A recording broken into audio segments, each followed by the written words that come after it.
Hi friends, ఎలా ఉన్నారు? అందరికీ హ్యాపీ మార్నింగ్. అలాగే ఉదయం పూట మా ఊరు చెట్లు వచ్చినాయి ఫ్రెండ్స్. మాకు ఏ అయినా వస్తాయి అన్నమాట. రకానికి చెట్టు ఉంది ఫ్రెండ్స్. మందార చెట్టు, ఎర్రజాజి, సన్నజాజి, గులాబీలు ఎన్ని రకాలు ఉండే చామంతులు. క్రిస్మస్ ట్రీ అంటారంట చెట్టు. నా చెట్టుని ఇంగ్లీష్లో ఇంకేదో పేరు అన్నారు, నాకైతే అర్థం కాలేదు. నాకు ప్రిటోనో సెప్టీ అంట చెట్టు పేరు. అది ఒక్కటే 300 చెప్పాడు అనమాట. ఇంకా ఆ చెట్టు చామంతులు, గులాబీలు, వెన్నమద్దు పూలు, ఆ చెట్లు ఇంక అన్నీ ఉండేవి ఫ్రెండ్స్. సపోటా, ద్రాక్ష, నిమ్మ అన్నీ ఉండేవి అనమాట. నేనైతే రెండు చెట్లు తీసుకున్నా. ఒకటి వచ్చేసి మందార చెట్టు, ఒకటి గులాబీ, నాటు గులాబీ తీసుకున్నాను. ఇంకా మా వాళ్ళమందరం వెళ్ళామన్నమాట. ఒక 5-6 వెళ్ళి తీసుకున్నాం అనమాట.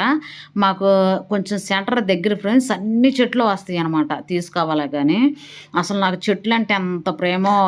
మనుషులు ఎలా ప్రేమిస్తాను, చెట్లు కూడా నేను అలాగే ప్రేమిస్తాను. చూడండి. అది ఆ గులాబీ నాది, నేను నాటు గులాబీని, అది మందార తీసుకున్నాను. కనకంబరాలేమో మా ఏప్రాలు తీసుకున్నాను అనమాట. అది మందార అంటే నాకు చాలా ఇష్టం ఉండేదే. అది ఇంకా మేము చచ్చిపోయిందనమాట చెట్టు. అది ఫ్రెండ్స్, మీ ఏరియాలో ఎంతో చెప్పండి. చెట్టు వచ్చేసి మందార చెట్టు 100 చెప్పాడు, గులాబీ 50 అనమాట. బాయ్ ఫ్రెండ్స్, మళ్ళీ